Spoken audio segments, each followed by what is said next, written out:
Assalamualaikum warahmatullahi wabarakatuh. Pernah dengar istilah bukti itu raja? Dalam dunia hukum, bukti itu ibarat senjata.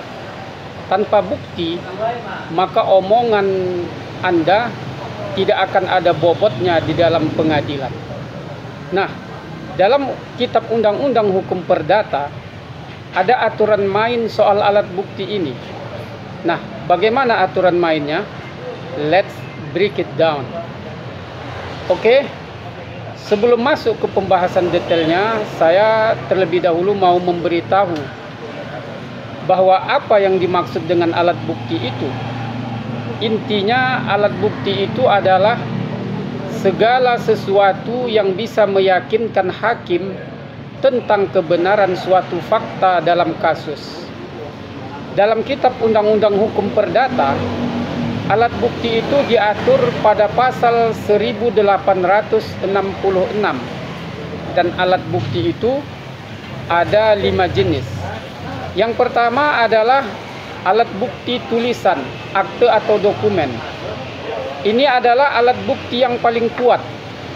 Bukti tulisan mencakup akta otentik yang dibuat di hadapan pejabat yang berwenang, seperti notaris, dan juga ada akta di bawah tangan, yaitu dokumen yang disusun oleh para pihak tanpa melibatkan pejabat resmi.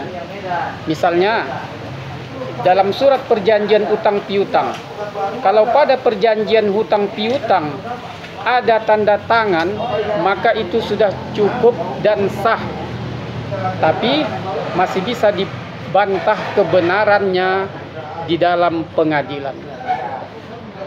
Nah, alat bukti yang kedua adalah saksi. Ini lebih kepada orang yang memberikan keterangan tentang apa yang mereka lihat, apa yang mereka dengar, dan mereka alami langsung terkait suatu kasus. Tapi hati-hati, keterangan saksi itu cukup kuat kalau mereka bisa dipercaya dan tidak memiliki konflik kepentingan.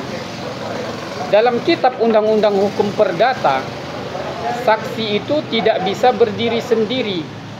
Ia harus didukung oleh alat bukti yang lainnya. Dan saksi itu sebagaimana diatur dalam undang-undang harus 2 orang. Sebagaimana kaedah dalam mengatakan 1 orang saksi bukanlah saksi. Nah, alat bukti yang ketiga adalah persangkaan. Persangkaan adalah merupakan kesimpulan yang ditarik dari suatu fakta yang diketahui menuju fakta yang tidak diketahui. Contohnya begini, sepeda motor Anda hilang dan Anda melihat ada orang yang memegang kunci sepeda motor Anda. Nah, ketika itu maka hakim bisa mengambil kesimpulan kalau orang yang memegang kunci sepeda motor Anda itu adalah pelakunya. Tapi ingat, ini tidak mutlak dan masih bisa dibantah oleh pihak yang dituduh. Nah, lalu bukti yang selanjutnya, pengakuan. Para pihak, kalau salah satu dari pihak mengakui kebenaran klaim pihak yang lain, maka ini jadi alat bukti yang kuat sekali. Pengakuan itu ada 2 jenis. Ada pengakuan di dalam pengadilan, dalam sidang, judicial confession, dan ada di luar sidang, extrajudicial confession.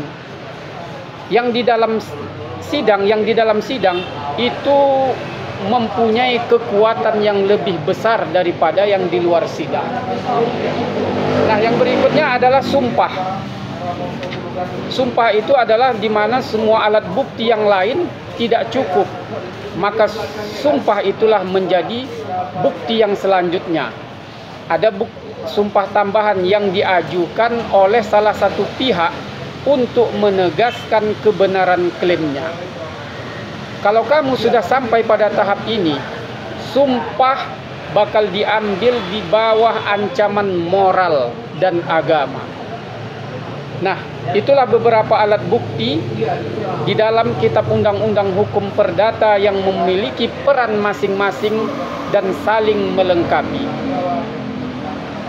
Tidak bisa asal bawa saksi tanpa dokumen. dan atau tidak bisa cuma mengandalkan persangkaan tanpa adanya pengakuan. Pengadilan butuh kombinasi yang solid untuk memutuskan siapa yang benar dan siapa pula yang bersalah. Nah, jadi bagaimana alat bukti menurut hukum perdata itu? Apakah sudah cukup jelas? Kalau ada kasus yang ingin Anda buktikan, maka silahkan Anda tulis di kolom komentar. Kita akan bahas pada video-video berikutnya. Sekian, terima kasih. Semoga bermanfaat. Assalamualaikum warahmatullahi wabarakatuh.